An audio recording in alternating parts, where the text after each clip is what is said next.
માંડવી તાલુકામાં કમોસમી વરસાદે વિનાશ વેર્યો. ડાંગરના પાકને મોટા પ્રમાણમાં થયું નુકસાન.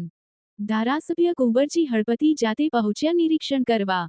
ખેતરોમાં જઈ પાક નુકસાનીનું નિરીક્ષણ કર્યું. માંડવી તાલુકામાં કુલ 4500 હેક્ટરમાં ડાંગરનું વાવેતર કરાયું છે. અત્યાર સુધી 265 હેક્ટરમાં સર્વે થઈ ચૂક્યું છે.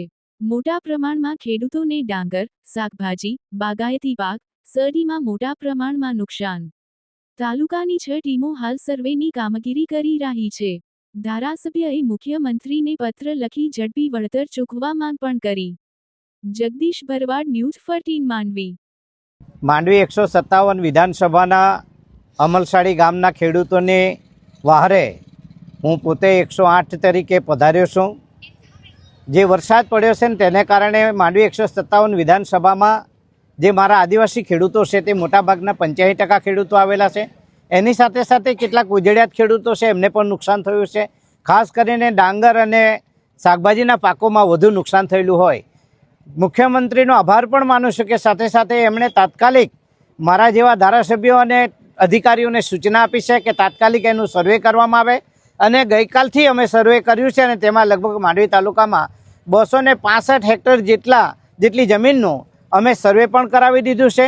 આગામી દિવસોમાં તાત્કાલિક એ સર્વે પૂરું થાય તે દિશામાં હાથ ધરવાના છે. અને ખાસ કરીને ખેડૂત જ્યારે કમોસમી વરસાદ પડે ત્યારે ખેડૂતને નુકસાન જે થાય છે અને એના કારણે ખેડૂત એ દેવાદાર બને છે, કંગાલ બને છે અને આર્થિક રીતે નુકસાન થાય તેની સરભર કરવા માટે હું ગુજરાતના મુખ્યમંત્રી ભૂપેન્દ્રભાઈ પટેલને જલ્દીમાં જલ્દી તકે ખેડૂતોને વહારે આવવા માટેની આહવાન કરું છું. અને એમને નમ્ર અપીલ પણ કરું છું કે આ વિસ્તારના આદિવાસી ખેડૂતોને પડખે સરકાર ઊભી રહી.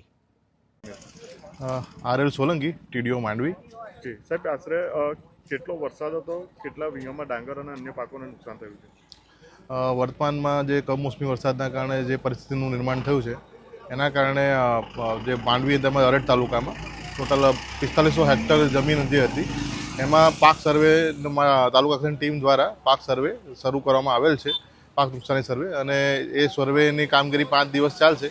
5 દિવસ બાદ જે સરકારશ્રીના ધારાધોરણ અનુસાર 33%થી વધુ નુકસાનની હશે તેઓને પછી ચૂકવણીની કામગીરી આગળ ધરવામાં આવશે.